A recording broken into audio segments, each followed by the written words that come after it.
În Macau, pensia publică poate ajunge la maxim 410 euro. Fără păcănele, orașul ar da faliment. Cele mai mari probleme de aici sunt tocmai aceste locuințe. Umiditatea este foarte mare, peste 90%. Jos avem realitatea pe care o cunosc mai mult localnicii, iar sus avem realitatea turistică. Creează spațiu, adună lucrurile vechi, second hand, le depozitează, după care le vând. Aveți, scrie în portugheză, Policia. Avem și canalele din Veneția, dacă vreți. Dacă salariul tău este de până în 1500 de euro pe lună, ești scutit de plata impozitului. Pensionari care lucrează, îi ține activi pe oameni. Poți trăi cu această sumă? Salutare, prieteni, și bine v-am regăsit! Bine ați revenit într-o nouă aventură. Am ajuns într-un loc despre care foarte multă lume a auzit, dar puțin știu ce este de fapt. Bine ați venit în Macau, dragi prieteni, sau Las Vegasul de aici din Asia, așa este numit. În spatele meu am turnul Eiffel, de fapt avem Parisul, Londra, Veneția, toate în această zonă. Mai în față e Londra, o să găsim și Veneția, o replică, din câte am înțeles, a Las Vegasului. O să fie foarte interesant, sunt pentru prima dată aici, în lumea păcănelelor din Asia, din China. Același lucru și când discutăm despre această zonă, este China, nu este China, avem nevoie de viză. Ca român primești 90 de zile, poți să rămâi 90 de zile aici. Am făcut, practic, am avut control de frontieră la trecerea din China continentală către această zonă și aici se vede foarte frumos. Păcat de vreme, este a treia zi, suntem de 3 zile, mâine plecăm și nu am reușit să filmez nimic pentru că a plouat în fiecare zi, a plouat constant, dar nu am cum să plec de aici fără să fac un vlog. Vreau să văd ce este cu adevărat această zonă, vreau să văd dacă este vorba doar despre cazinouri, dacă oferă și altceva. Am aflat lucruri extrem de interesante pe care să le discutăm în acest vlog. O să vedem cum arată viața reală dincolo de acest lux, dincolo de cazinouri și de orașe în miniatură, orașe din Europa aduse aici în Asia. O să explorăm toată această parte în vlogul de astăzi. Mergem și pe partea cealaltă, în insula cealaltă, pentru că Macau este format din mai multe insule, nu este o zonă foarte mare. O să mergem și acolo, pentru că acolo, din punctul meu de vedere, este viața reală. Noi avem hotelul acolo și am explorat puțin pe ploaie, am văzut despre ce este vorba și aici au replicat zona din fața turnului Eiffel. Foarte frumos la prima vedere, nimic de zis. Să știți că aceste lucruri nu sunt în miniatură, aproape de mărimea originală. Avem și celebrul MGM în partea aceea. Din câte am înțeles, o să fie extrem de greu sau aproape imposibil să filmăm în interiorul cazinoului pentru că este strict interzis. O să vă povestesc de ce. O să aflăm lucruri interesante, așa că rămâneți până la final. Am să vă rog să vă abonați la acest canal de YouTube dacă nu ați făcut-o până acum, adică să apăsați butonul subscribe pentru că este gratis, iar pe mine mă ajută foarte mult. Nu uitați de comentarii, de distribuire, de hype, pentru că toate aceste lucruri mă ajută să merg mai departe și să creez conținut în continuare. Iar eu țin să vă mulțumesc pentru asta. Macau, dragi prieteni, sau Macao, cum o să mai vedeți scris, un teritoriu foarte mic din sudul Chinei, la aproximativ 60 de kilometri de Hong Kong. Vorbim despre un loc cu o suprafață de doar 33 de kilometri pătrați, 33,3, dar cu o populație de aproximativ 680-700 de mii de locuitori. Asta la finalul anului 2025. Cu alte cuvinte, un teritoriu minuscul, dar extrem de dens, aglomerat și important. Vă spuneam și ceva mai devreme, Macau face parte din China, dar nu este China în sensul clasic. Este o regiune administrativă specială a Chinei, la fel ca Hong Kong, ceea ce înseamnă că are propriul sistem administrativ, propriile reguli de intrare și ieșire, propriile controale de frontieră și un grad mare de autonomie în foarte multe domenii. Venim din Shenzhen, din China continentală.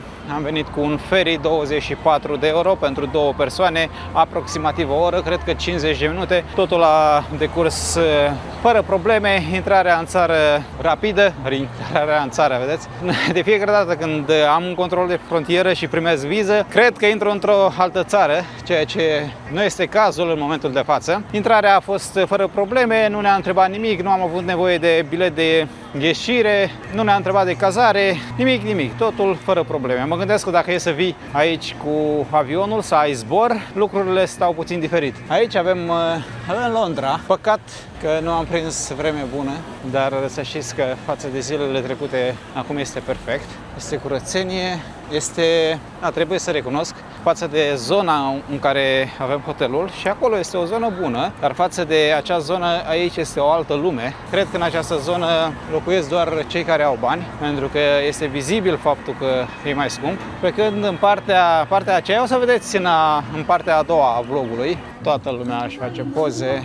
Acolo avem Veneția, sunt curios dacă au reprodus și acele canale, pentru că în Las Vegas erau. Acum, pentru a înțelege exact de ce acest loc arată așa, o să trebuiască să ne întoarcem puțin în timp și să vă povestesc câteva lucruri despre istoria acestui loc în timp ce mergem pe străzi și o să vedeți ceea ce văd și eu, o să vedeți cum arată locul astăzi, dar trebuie să vin și cu puțin context pentru a înțelege exact cum stau lucrurile. Toată lumea își face poze. Nimic de zis, zona arată frumos.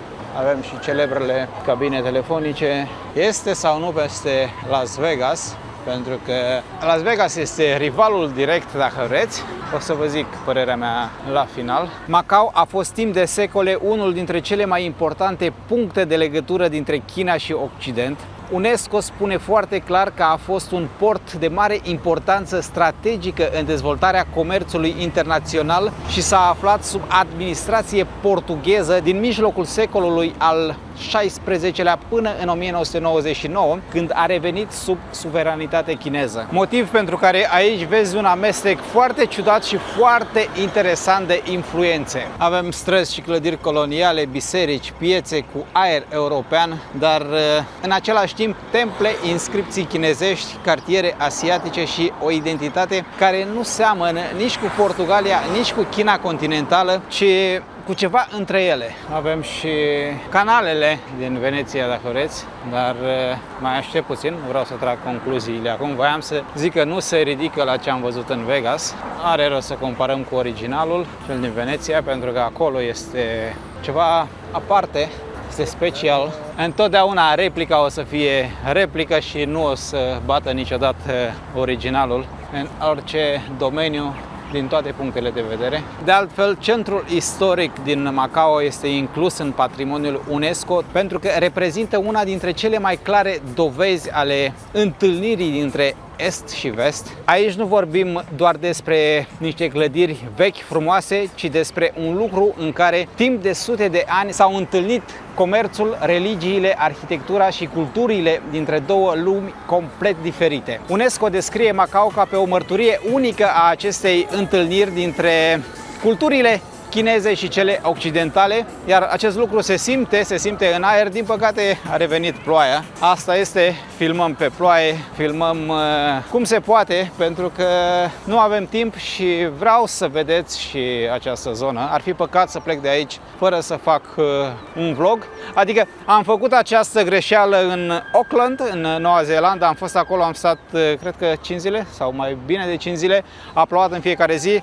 Nu am filmat, după care mi-a păcurut rău. Nu o să mai repet această greșeală, văd că și aici în apă avem foarte multe monede. Filmăm așa cum se poate printre picături.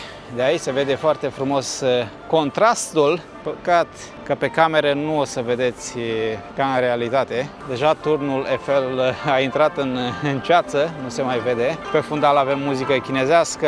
Un alt lucru interesant este legat de limbă.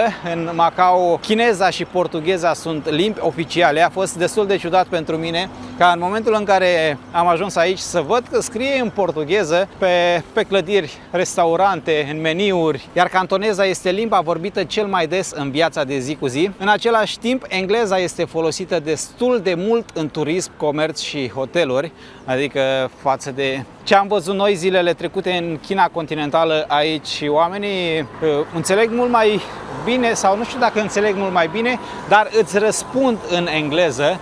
Pe când dincolo, chiar dacă înțelegeau, se abțineau. Vă dați seama, nu vreau să generalizez, vorbesc strict din interacțiunile pe care le-am avut. Iar acest lucru spune foarte multe despre identitatea locului. Este un oraș chinezesc, dar cu o moștenire portugheză vizibilă și astăzi, nu doar în clădiri, ci și în administrație, în numele străzilor. Ce să zic, portughezii au fost aici timp de 400 și ceva de ani,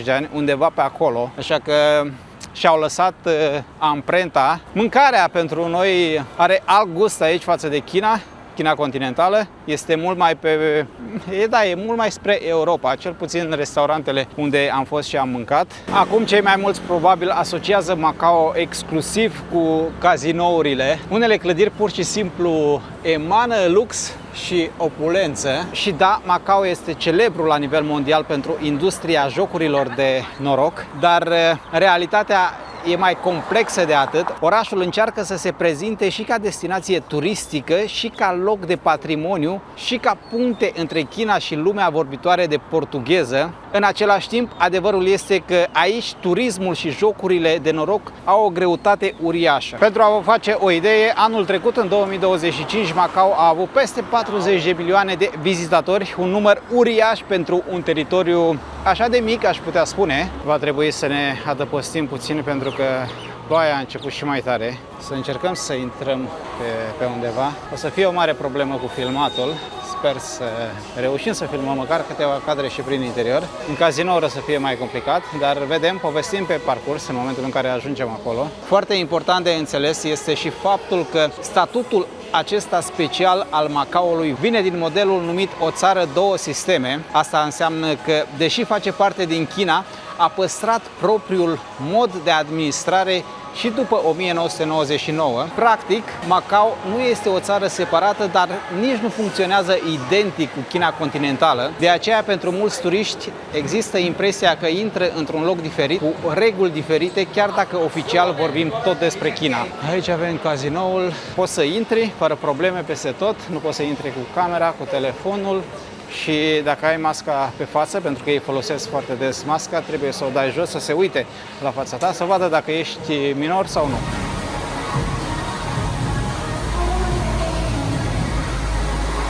Am o parte și de un spectacol chiar aici la intrare. Cazinoul este în spatele meu. Am intrat, am venit, de fapt vin din partea cealaltă, nici vorbă să te lase să filmezi, nu ai voie nici măcar să-ți faci un selfie, faci o poză. Nimic în interior. Nu știu acum, poate diferă de la cazinou la cazinou. Eu o să mai încerc. Zona în care mă aflu acum se numește Cotai și cred că este locul care definește cel mai bine Macaoul modern, Macaoul de astăzi. Și aici avem foarte multe hoteluri care la parter au cazinouri după modelul Las Vegas. Păcat că nu reușesc să filmez în interior. Poate până la final, cine știe. Încă plouă, nu mai plouă atât de tare. Mergem mai departe. Vă spuneam de Cotai. Ceea ce vedeți aici nu este un cartier vechi și nici o zonă care s-a dezvoltat firesc în timp. Cotai este un teren câștigat din mare, apărut prin unirea dintre Taipa și Coloane. Sper că pronunția mea este bună. Cele două insule de la care vine și numele acestei zone. Practic, aici nu vorbim despre o dezvoltare urbană, ci despre un loc creat special pentru extindere într-un teritoriu care nu mai avea aproape deloc spațiu disponibil. Adică nu arată ca un oraș în adevăratul sens al cuvântului, asta ca să înțelegeți, arată mai degrabă ca un loc creat special să impresioneze. Totul este mare, spectaculos, atent gândit, iar multe dintre clădiri sunt inspirate din alte orașe celebre ale lumii, așa cum ați văzut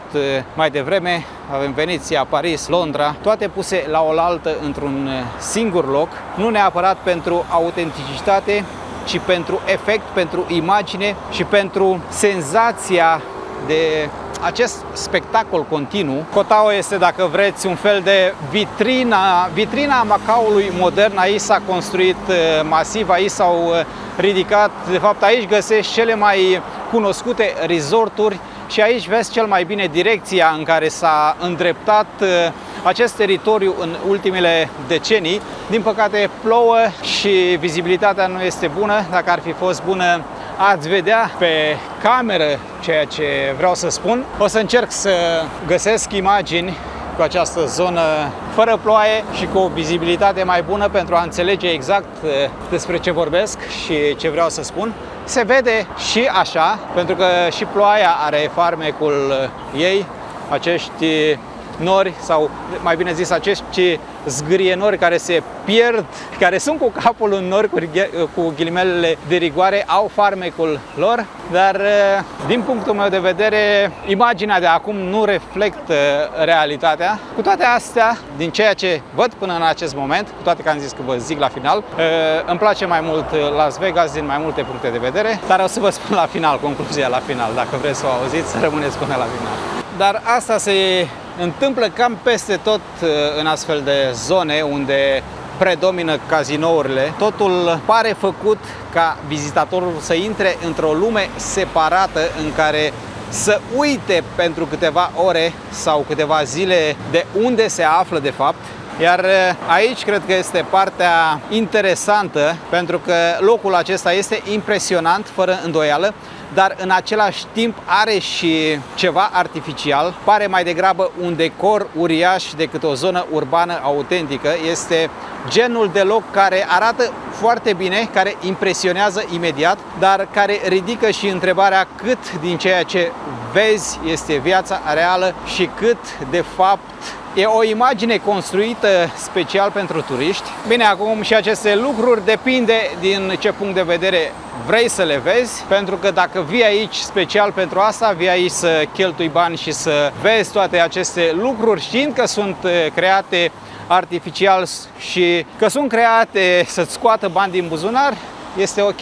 Dar dacă vii aici să-ți faci, din punctul meu de vedere, dacă vii aici să-ți faci poze cu turnul Eiffel sau cu canalele venețiene, care aici nu prea sunt canale venețiene, și să trăiești cu impresia că ai văzut Veneția și că ai înțeles Veneția, aici este eronat. De fapt, asta voiam să subliniez și să scot în evidență. Acum putem aduce în discuție și lucrurile despre care am tot vorbit prin astfel de locuri. Sunt foarte multe persoane care nu reușesc, din această zonă mă refer, din această parte a lumii, care nu reușesc sau nu își permit să ajungă în Europa pentru a vedea locurile acestea și le este mult mai simplu să vină aici. Acolo pot să înțeleg. Dar dacă vii aici pentru o zi, două, vezi doar această parte din Macao, vezi doar această insulă mică, tot acest lux, toată această opulență și trăiești cu impresia că ai văzut Macaoul, că ai văzut viața normală din această zonă, e bine, te înșeli amarnic, pentru că, v-am zis, aici este luciul. De fapt, ai văzut doar partea cea mai lustruită, cea mai spectaculoasă și poate cea mai artificială. Koh Tao este fără îndoială una dintre fețele Macaoului, dar nu este singura și tocmai de aceea, după ce mai explorăm puțin pe aici, prin această vitrină uriașă, cred că merită să mergem și pe partea mai normală a orașului, pe străzile mai obișnuite, unde putem vedea viața de zi cu zi. Și acolo avem cazinouri, dar nu e ca aici. Aici senzația pe care o am este că nu există viață. Este frumos dintr-un anumit punct de vedere, dar lipsește ceva. Lipsește ceva. Poate că și vremea e de vină și joacă un rol important, dar lipsește, nu știu, lipsește viața. Aceasta este senzația mea până în acest moment. Și nu o spun pentru că vrând nevrând se face legătura între Macao și China. V-am zis mai devreme cum stau lucrurile. Mulți ați crede că am ceva cu China. Macao și China sunt cam același lucru pentru multe persoane și că am tendința să critic pentru că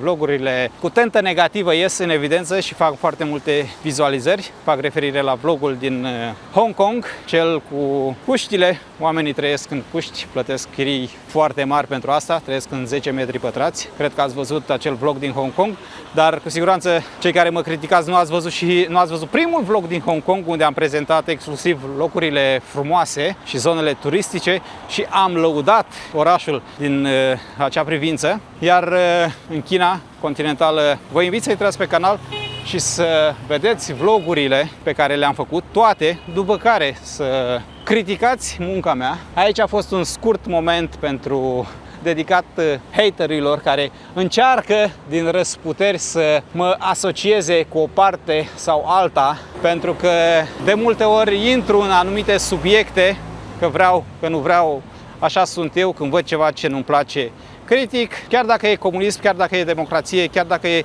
socialism, dacă este orice ar fi.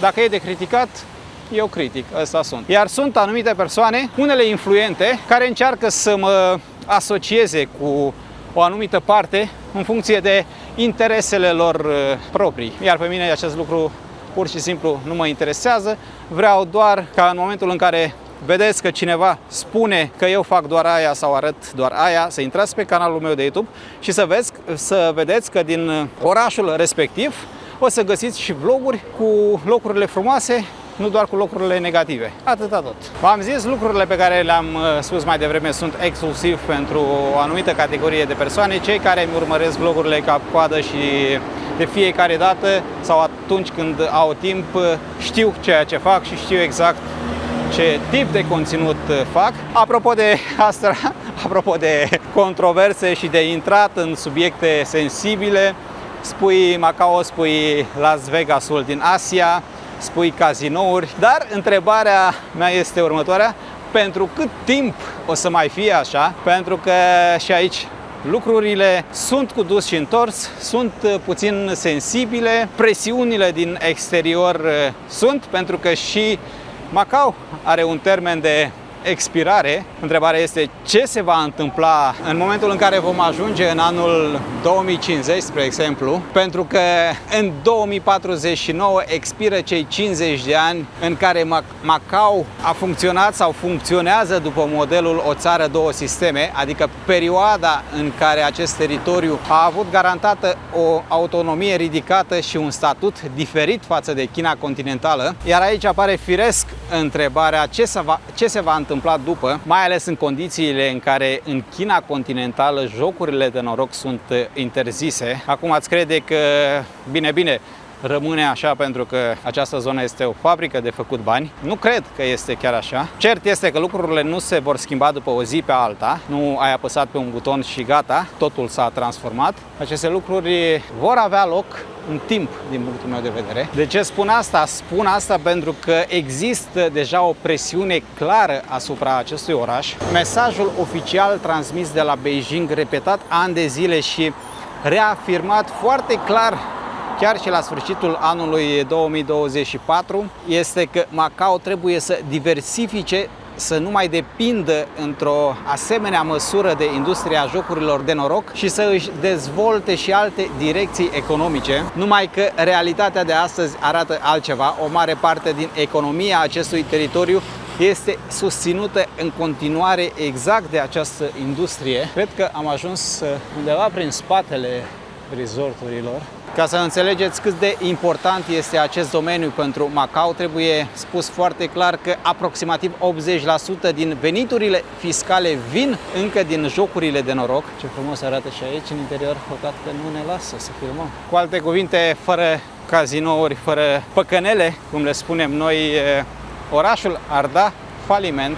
Pur și simplu, nu știu dacă turiștii ar mai veni. O parte cred că ar veni pentru poze, pentru a vedea acele orașe pe care le-ați văzut și voi mai devreme, orașe în miniatură, dar o să intre în colaps 100%. Așa că lucrurile sunt complicate, motiv pentru care spun că nu o să se schimbe nimic de pe o zi pe alta, chiar dacă în 2049 acel contract expiră. E complicat pentru oamenii de aici. Pe de o parte există această direcție clară venită dinspre Beijing. Macao trebuie să se schimbe, să diversifice și să nu mai depindă atât de mult de jocuri, de cazinouri. Pe de altă parte, inclusiv liderul local a avertizat că dacă veniturile din jocuri scad prea mult, orașul poate ajunge la deficit bugetar, exact ce vă spuneam mai devreme, grupuri de turiști, pentru că oamenii încearcă din răsputeri să aducă turiștii doar pentru acest turn, pentru acele clădiri, pentru Big Bang, pentru canalele venețiene care nu prea există și nu pentru cazinouri. Vă spuneam, este interzis, nu ai voie să filmezi în cazinouri și toate se leagă. Dacă în Vegas, dacă în Las Vegas poți să filmezi peste tot, aproape peste tot. Am fost acolo, am făcut 2-3 vloguri, am mers cu camera în mână peste tot. Ați văzut, ne-am întâlnit cu Adrian, am discutat cu el, ne-a povestit foarte multe lucruri despre acea industrie și îl filmam în timp ce mergeam prin cazinouri, în timp ce oamenii se jucau la acele aparate. Nimeni nu ne spunea nimic, pentru că, v-am zis, Las Vegasul este diferit, cazinourile au înțeles, nu cazinourile, oamenii care dețin cazinourile, oamenii de afaceri au înțeles că publicitatea făcută nu neapărat de influenceri, de jucători, de toată lumea, oricine în ziua de astăzi are un telefon, filmează și pune pe o rețea de socializare, devine viral, iar acea reclamă este gratuită și aduce cât mai mulți clienți. Unele cazinouri din Las Vegas, dacă e să intrați acolo la termeni și condiții specifică, clar că este permis filmatul, sunt permise clipurile scurte. Bine, acum nu mergi acolo să faci documentar cu echipă de televiziune, cu camere mari de sute de mii de euro și nu poți să mergi acolo să faci asta fără aprobare, dar ați înțeles la ce mă refer. Ei specifică foarte clar că acest lucru este permis, pe când aici nu ai voie, din punctul meu de vedere, și pentru că ei nu vor să mai promoveze asta, nu vor ca imaginile să mai apară în spațiu public, ca turiștii să vină pentru asta. Dacă e să gândim puțin logic, toate lucrurile au sens și asta demonstrează că acest loc se îndreaptă ușor într-o altă direcție. Macao dă impresia că va rămâne pentru totdeauna capitala jocurilor de noroc din Asia, dar în realitate direcția pare să fie alta. Un viitor în care cazinourile să nu mai domine complet economia. Vă spuneam, asta nu înseamnă că vor dispărea curând, ci mai degrabă în timp ar putea deveni mai puțin importante, mai strict controlate și mai puțin prezentate în identitatea acestui loc. Ceva de genul face și Vegasul pe alocuri, pentru că în Vegas nu este doar despre cazinouri, sunt foarte multe atracții și acolo, dar lucrurile sunt complet diferite și de aici se vede frumos. Un alt lucru interesant, eu nu sunt cu cazinourile, cu aparatele, păcănelele, spuneți-le cum vreți. Nu am fost în Vegas și nu am cheltuit un euro pe așa ceva. Din când în când îmi place să joc poker, îmi place să merg la turnee când am timp. Acum nu mai am timp pentru că știți și voi ce fac. Ei bine, aici în Macao turneele de poker au cam dispărut, au rămas foarte puține cazinouri care mai fac asta. Motivul este simplu din câte am înțeles, turneele de poker nu aduc un profit atât de mare pentru patronii, pentru ownerii cazinourilor, nu aduc un profit atât de mare cum aduc aparatele. La poker este mai greu să controlezi, pentru că la turnee joci cu persoane reale, față în față, și este mai greu, dacă nu chiar imposibil de manipulat. Așa, acele aparate știu exact când trebuie să câștigi, cât trebuie să câștigi, adică câștigi foarte puțin în comparativ cu câți bani încasează un casino, dar nu sunt aici să vă explic despre păcănele și jocurile de noroc.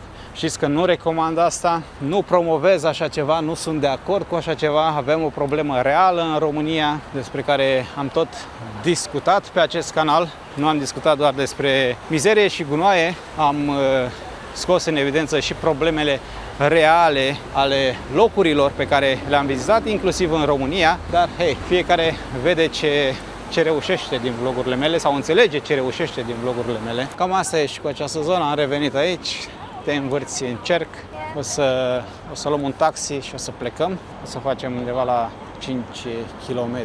Îmi este ciudă că nu reușesc să vă arăt lucruri din interior, pentru că unele cazinouri chiar arată extraordinar de frumos, făcând excepție, adică dacă scoatem aparatele, locul arată fantastic, dar asta este. Aici suntem cred că pe London Bridge. Cred că este momentul să mergem în partea cealaltă pentru a vedea viața reală. Am încercat, am intrat în 4 cazinouri aici, nicăieri nu ți este permis să filmezi și nu ai cum să filmezi pe ascuns, nici cu o cameră mică, pentru că sunt foarte mult personal care e cu ochii în patru. Așa ceva mai rar am văzut. Nu știu, cred că aici salariile în interiorul cazinourilor sunt ceva mai mici, pentru că altfel nu-mi explic cum poți să ai atât de mult personal. Știu că faci foarte mulți bani din asta, dar cred că este de 4-5 ori mai mult personal față de cum am văzut în Vegas. Trebuie să vină un taxi și să mergem în partea cealaltă. Aici poți să comanzi de pe Uber, doar că îți vine un taxi normal și nu știu dacă este mai ieftin, pentru că plătești tot pe meter. Este total diferit față de cum suntem noi obișnuiți. Prețul este tot în baza meterului. A venit taxiul. Hello, sir. Taxiul arată foarte frumos, îmi place. Nu e luxul din Shenzhen, acolo taxiurile sunt la alt nivel. Dar eu folosesc aplicația pentru că pot plăti direct cu cardul. Poți să plătești cu cardurile aici, dar nu peste tot. Iar aplicațiile pe care le-am folosit în China continentală nu merg aici, nu înțeleg de ce. Nici nu mi-am bătut capul, pentru că rămânem doar 3 zile și am zis că ne descurcăm. Cu cardurile noastre europene sunt suficiente locuri unde poți plăti, chiar și la 7-Eleven. Am găsit și restaurante, așa că te descurci. Ne-am teleportat într-o altă lume, dragi prieteni, și culoarea, aspectul, nu doar culoarea clădirilor este diferită. Am venit în această zonă pentru că ar trebui să găsim o piață, Piața Roșie, așa îi spune. Cred că da, este în față. Piața Roșie pentru că este din cărămidă roșie. Știți că mie îmi plac foarte mult piețele. Iar de aici o luăm pe jos către hotel, o să vedeți și camera de hotel. Avem de mers câțiva kilometri, dar îmi place să explorez. Te lovește mirosul specific Chinei, condimente și nu numai. Poate reușim să înțelegem și câteva prețuri. O să vă spun despre salarii, despre pensii. O să încerc să vă spun lucrurile în așa fel încât să înțelegeți cum trăiesc oamenii aici, după care concluziile le trageți voi, pentru că ceea ce ați văzut mai devreme este altceva, este o altă lume acolo. Deci avem pește, creveții, arată bine. Acesta este 100 de grame. Am mâncat aseară la restaurant, poate să filmăm și acolo. Mâncarea în zonele unde mănâncă localnicii nu este deloc scumpă. Prețurile afișate sunt, cred că pe 100 de grame, sunt în mop, adică pataca macaneză. Este plus minus echivalentul yuanului și al dolarului din Hong Kong. Acești oameni primesc plăți și în ambele. Am plătit și în yuan, pentru că acolo nu a reușit să plătesc nimic cu cash. Foarte mult pește, cum era de așteptat. 1 euro sunt aproximativ 10 mop, pentru a vă face o idee. Această piață a fost construită în 1936 și rezistă foarte bine. Este un simbol al orașului, dacă vreți. Salariul minim oficial în Macau este de aproximativ 760 de euro, 765, undeva pe acolo. Am căutat câteva informații. Din câte am găsit, autoritățile publică în mod regulat și salariul median, nu salariul mediu, așa cum suntem noi obișnuiți. Iar aici cred că apare o problemă importantă. Sondajul oficial nu include pe mulți dintre muncitorii nerezidenți care lucrează în Macau, dar locuiesc în afara teritoriului. Motiv pentru care, dacă e să cauți informații online, o să găsești salarii un pic umflate, pentru că dacă e să iei în considerare pe toată lumea, salariile scad puțin. Aici avem flori, legume, cred că 1 euro kilogramul, 1,20 euro, mango, 13 mop, 1 euro și ceva. Avem căpșuni la 85, 9 euro, cred că pe jumătate de kilogram. Iar aici avem $10? Yeah, $10. And how much? 1 kilo? No, half a total. Ok. 1 euro, nu se mai folosesc dolarul american pentru a înțelege diferența. Doamna mi-a zis în dolari din Hong Kong. V-am zis, se folosesc, ai bani să ai, cash să ai, pentru că ți ia. Acolo cred că acele boabe de struguri nu aveau mai mult de, nu cred că aveau jumătate de kilogram, undeva la 300 de grame, plus minus, 1 euro. 5 lei. Portocalele la fel se vând la coș, 2, 4, 6, 20 de mop, ar însemna 10 lei. Ce este în evidență? Curățenia și în interiorul pieței. Aici avem carne. S-ar putea că am ajuns ceva mai târziu și nu o să găsim mare lucru. Salariul median oficial este undeva între 1800 și 2100 de euro. Dar v-am zis, nu reflectă realitatea și este în funcție de categoria despre care vorbim. Curățenie de spital, da? Și aici. Hello. Au lăzile frigorifice în spate. Cam așa arată piața din interior. În caz că nu știți, salariul median înseamnă salariul de mijloc, adică jumătate dintre oameni câștigă sub această sumă, iar cealaltă jumătate peste. V-am zis, par foarte mari și chiar sunt dacă le privești din perspectiva veniturilor din România, doar că aici trebuie puse în contextul costului vieții, al chiriilor și al prețului locuințelor, pentru că imaginea se schimbă destul de mult atunci când începi să compari veniturile cu cheltuielile. Aici avem câțiva domni care se joacă, pensionari. Apropo de pensionari, nici la capitolul pensii lucrurile nu sunt roz, dar sunt complet diferite față de sistemul de pensionare cu care suntem obișnuiți noi. Mă uit la fațada acestor clădiri, care nu arată tocmai bine. Acum și contextul, foarte multă umiditate, suntem pe o insulă, totuși. Sper să o iau în direcția bună, pentru că pentru 3 zile nici internet nu am, dar că insula nu este atât de mare și mă descurc, adică te descurci și fără internet. Adică e greu să mă pierd, iar pentru a chema taxiul, dacă intri în cazinouri, cel puțin în cele în care am intrat eu, toate aveau internet gratuit. Puteai să te conectezi la Wi-Fi fără probleme și să arunci o privire pe internet. Da, mie această zonă îmi place mai mult față de cea de mai devreme și acolo e frumos. V-am zis, are un farmec aparte, doar că este lipsit de viață. Pe când aici sunt oameni pe stradă, fac cumpărături, merg la muncă, e diferit. Foarte multe persoane în vârstă. Apropo de asta, și în cazinouri, foarte multe persoane trecute de 70-80 de ani care stau acolo și joacă. Nu au doar păcănele, doar aparate, au și multe jocuri pe care nu le-am mai văzut, nu le înțeleg. Jocuri tipice, bănuiesc. Vă spuneam de pensii și sistemul de pensionare. În Macau, pensia publică poate ajunge la maxim 410 euro, nu mai mult, dar nu este o sumă pe care toată lumea o primește, adică nu e un standard. Și aici avem pui, gheare. Hello. Pe lângă aceasta, beneficiarii primesc încă o plată anuală suplimentară, echivalentul a unei luni în plus, adică primesc o altă pensie, o a 13-a pensie, iar rezidenții permanenți trecuți de 65 de ani pot primi și o alocație anuală separată pentru vârstnici, care este în jur de 1000-1050 de euro pe an. Ceapa arată foarte bine, roșiile, 15 mop pe, nu știu dacă e pe kilogram sau pe jumătate de kilogram.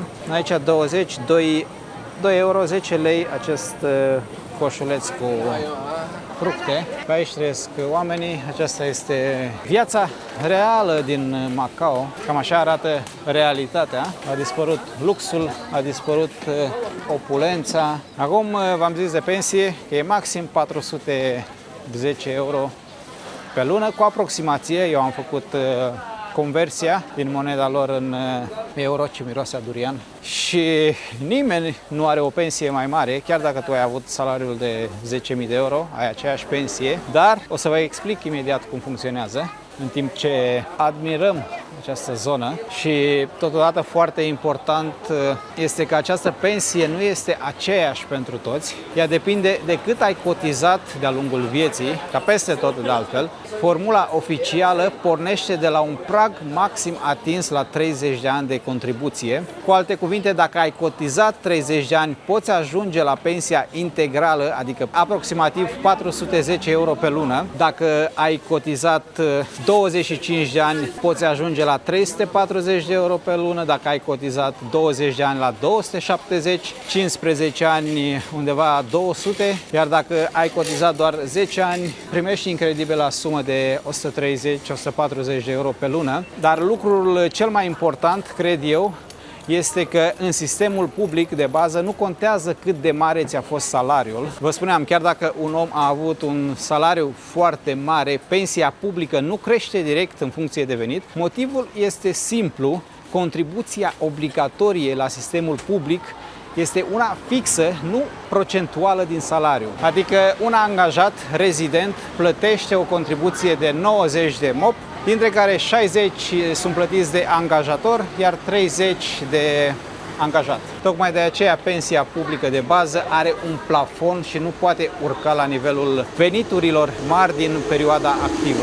Adică, practic, pe înțelesul tuturor, pentru pensie plătești aproximativ 10 euro pe lună. Asta e nimica toată. Acum depinde cât ai salariul. Dacă ai 1000, plătești tot 10 euro, dacă ai 10.000, plătești tot 10 euro. Ați înțeles cum funcționează, pentru că nu este greu. Această pensie publică nu este gândită să îți păstreze stilul de viață de dinainte, ci mai degrabă să-ți ofere un nivel minim de protecție. Poți trăi cu această sumă? Nu, nici vorbă. Dacă vrei mai mult la bătrânețe, trebuie să existe și altceva în plus și aici apare al doilea nivel, un sistem suplimentar de economisire pentru pensie, un fel de pilon 2, doar că nu este obligatoriu, așa că depinde de tine. Ce fel arată și această clădire?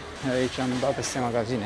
Depinde de tine dacă ești capabil sau nu să economisești pentru bătrânețe. Dacă nu, ești nevoit să lucrezi până nu mai poți, până nu mai poți să mergi sau să te miști. Dar cred că una dintre cele mai mari probleme de aici sunt tocmai aceste locuințe. Suntem pe o insulă mică, vă spuneam la început, spațiul, teritoriul nu este atât de mare, așa că prețurile sunt mari, nu sunt la nivelul celor din Hong Kong, dar din nou trebuie raportat la salarii, pentru că e simplu să vezi salarii mari pe hârtie, să dai un search și să vezi că salariul median este de 1800-2000, dar dacă vii să locuiești aici, o să vezi că acel salariu de fapt este mic. Acest lucru se întâmplă peste tot, dar sunt aici și vorbesc despre acest loc. În Elveția, ați văzut, salarii foarte mari, dar oamenii rămân cu mai nimic la sfârșitul lunii, când trag linie. Dacă e să vorbim de chirii, din informațiile pe care le-am găsit, un apartament de aproximativ 50 de metri pătrați ajunge în medie la circa 730-750 de euro pe lună, iar unul de aproximativ 70 de metri pătrați trece de 1000 de euro, iar dacă vorbim de cumpărare, lucrurile devin ceva mai clare. Un apartament de aproximativ 50 de metri pătrați poate ajunge la 350.000 de euro, iar unul de 70 de metri pătrați undeva la 480-500.000 de euro, în funcție de zonă, dar în mare cam aceasta este zona. Prețurile sunt pentru această zonă, nu pentru zona de cazinouri. Deci nu știu cum funcționează exact acolo, nu cred că poate oricine să meargă și să cumpere. Adică trebuie să ai venituri serioase sau să fii în domeniu. Foarte multe persoane în vârstă care vând aceste tarabe, adică tineri puțini, peste tot sunt persoane în vârstă. Dacă vă uitați cu atenție la cei ce vând, toți sunt pensionari. Pensionari care lucrează. Acum, nu știu, e bine, nu e bine. Pe o parte e bine că îi ține activi pe oameni, pe o parte cât să și lucrezi, că lucrezi toată viața, nu știu exact, acest subiect, sincer vă spun, mă depășește, pentru că cred că va trebui să mai treacă câțiva ani buni pentru a înțelege exact. Vedeți, scrie în portugheză, poliția. E ciudat pentru mine, în momentul de față, să vezi un chinez care vorbește portugheză. Chiar dacă multe clădiri arată ceva mai prost, fațadele, cel puțin în interior nu am de unde să știu, pe afară este curățenie. Acolo avem un service auto, sunt și aici multe mașini electrice, scuterele nu sunt în totalitate electrice, cum erau în China continentală. 36, o porție de mâncare, 36, primești un fel de supă, un sandwich și un ceai sau cafea. Vă spun imediat cât înseamnă. 36, 3,80 €, 20 de lei. Pentru 20 de lei mănânci. Poate vă întrebați care sunt taxele aici. Bine, salariile sunt cum sunt.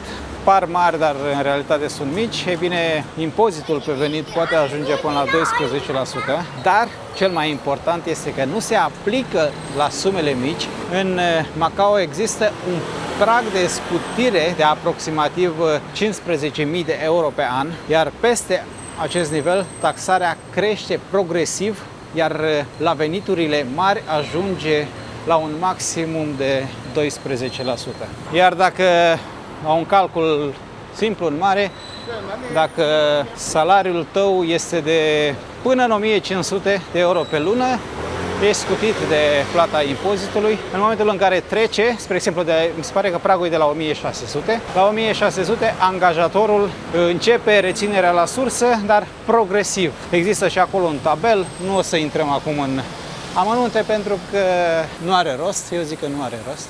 Umiditatea este foarte mare, peste 90%.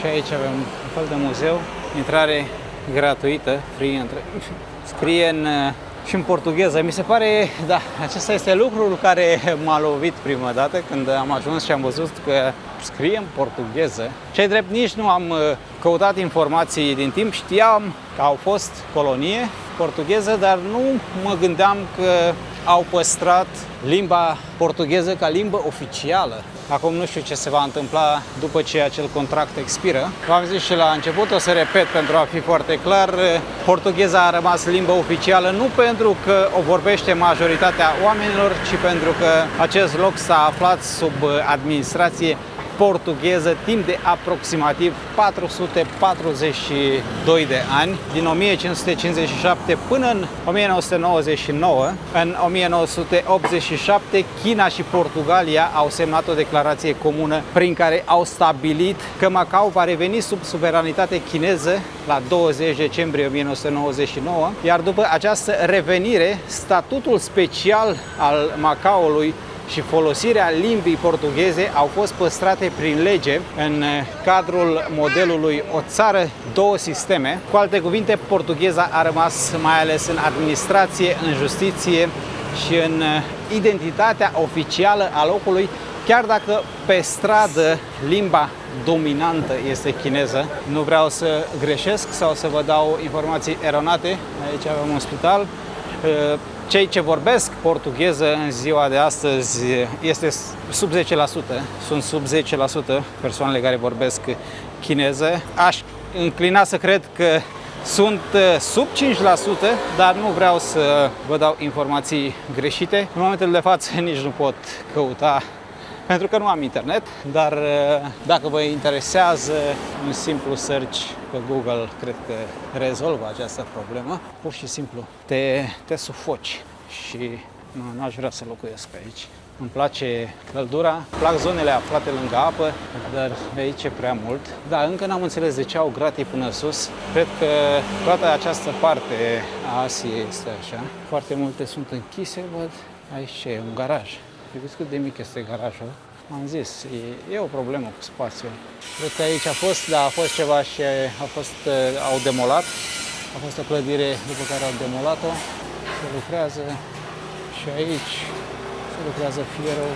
Foarte multe afaceri prin această zonă.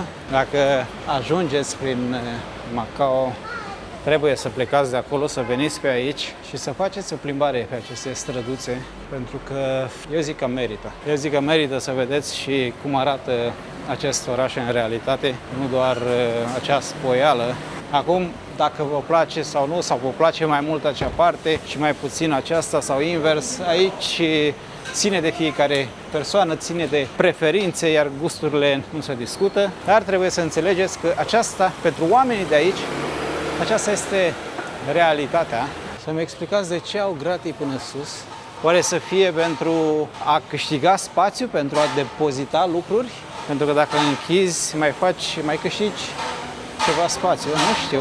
O altă întrebare pe care vreau să vă adresez și vreau să-mi răspundeți în comentarii este legată de pensii. Credeți că este mai bun acest sistem de pensionare pe care îl au cei de aici? Adică cotizezi o sumă fixă, iar în momentul în care ajungi la vârsta de pensionare, 65, 70, 80, 90, ce știu eu, la cât mai ajunge vârsta în momentul în care o să trebuiască să ies la pensie, cred că ajunge la 90. Credeți că e mai bine așa sau e mai bun sistemul nostru?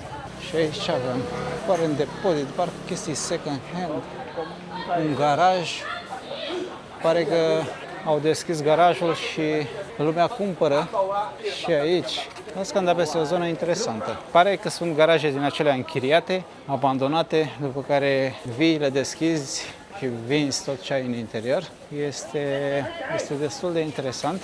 Cred că sunt cei ce închiriază spațiu, adună lucrurile vechi, second hand, le depozitează, după care le vând. Sau poate cineva a închiriat spațiu, a depozitat lucrurile, după care l-a abandonat. Să-mi spuneți de pensii. Mă gândesc că dacă sistemul de aici ar fi aplicat și la noi, nu ar mai exista acea problemă că X a cotizat 30 de ani și a cotizat o sumă mult mai mare decât Y, care a cotizat 30, o sumă mai mică, iar Y are o pensie mai mare. Pentru că acest lucru, din păcate, se întâmplă în România, nu știu dacă și în alte țări, dar ce facem cu persoanele care nu sunt capabile să-și asigure un anumit, un anumit venit la bătrânețe, sau pentru că dacă ajungi cu pensia de, să zicem, ajungi ca aici cu pensia de 400, în 400 nu poți să trăiești. Poate acest lucru îi responsabilizează mai mult pe oameni. Din punctul meu de vedere, pentru că,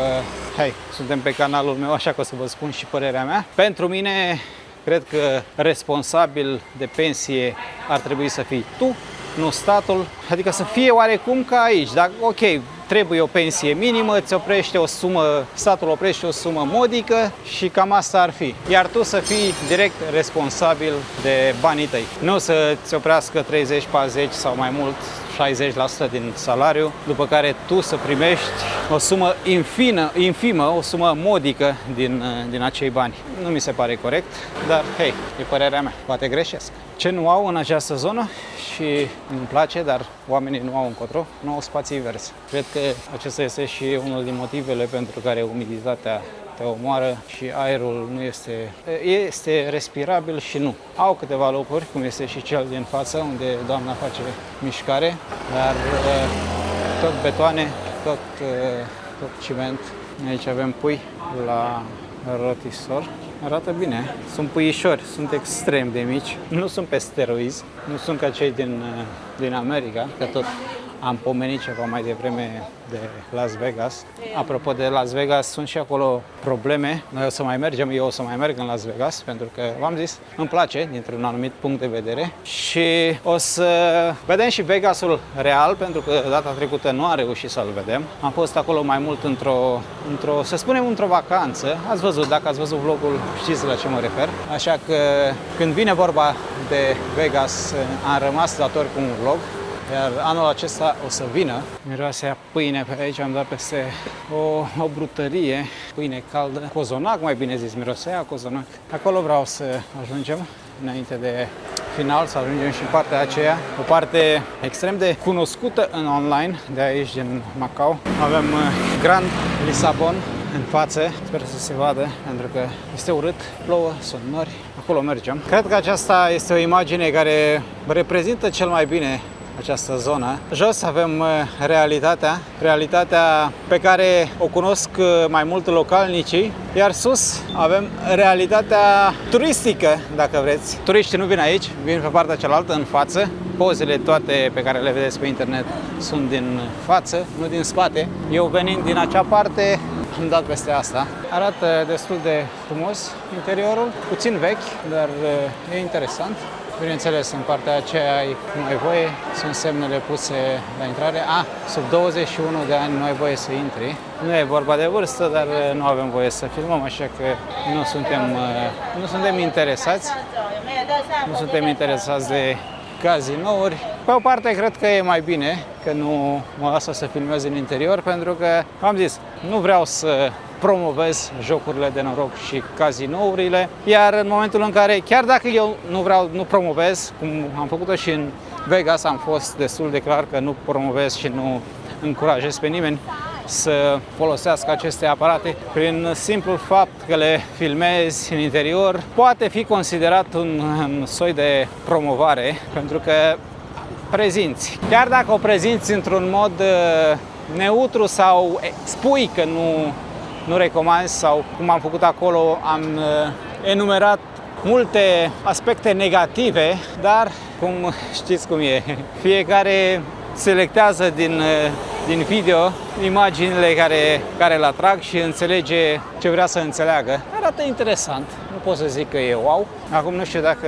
la începuturi aveai voie să filmezi, te lăseau în momentul în care, ce și eu, voiau să atragă sau să-și promoveze zona, să atragă cât mai mulți turiști. Vreau să vedeți și camera noastră de hotel.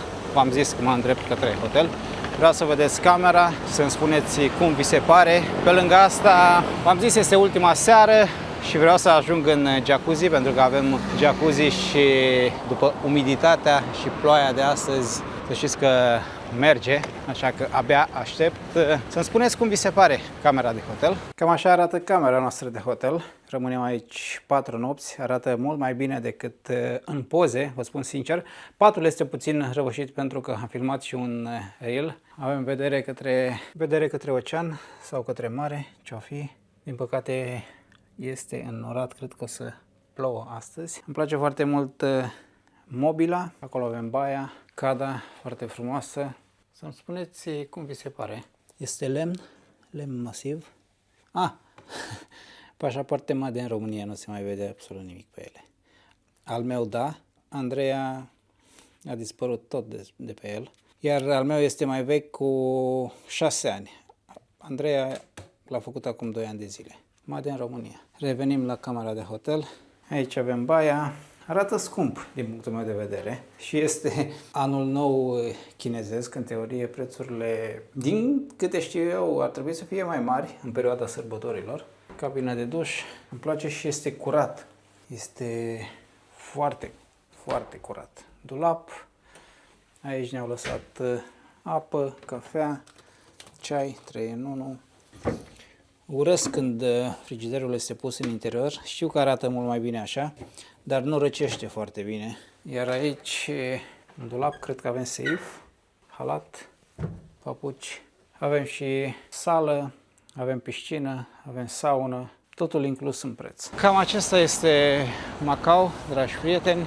De aici, în spatele acelei clădiri, este hotelul nostru. Acolo o să mă îndrept. Priviți acolo în față, avem MGM. Mai există și partea de privacy, pe care prevăd că mulți o să o aduc în discuție în comentarii, dar este cu dus și întors, adică depinde pentru ce mergi în cazinouri, trebuie să-ți asumi. Dacă mergi să te distrezi, nu cred că privacy-ul ar fi o problemă. Dacă mergi acolo și, ca marea majoritate, pierd foarte mulți bani, ajungi la multe lucruri, la multe probleme, adică aceste cazinouri aduc foarte multe probleme. Există dependența pe care foarte mulți oameni influenți vor să o ascundă. Acolo înțeleg, poate filmez pe cine nu trebuie și se află că este un împătimit al jocurilor de noroc. Dar pentru asta, ca și în Vegas, există anumite zone VIP unde și acolo nu prea te lasă să filmezi. Dar, nu știu, în zona unde oamenii se distrează, nu văd de ce nu ai putea filma. Pentru că, dacă este cum spun ei, în teorie, aceste cazinouri sunt pentru distracție, pentru să te simți bine. În realitate, știm cu toții ce fac.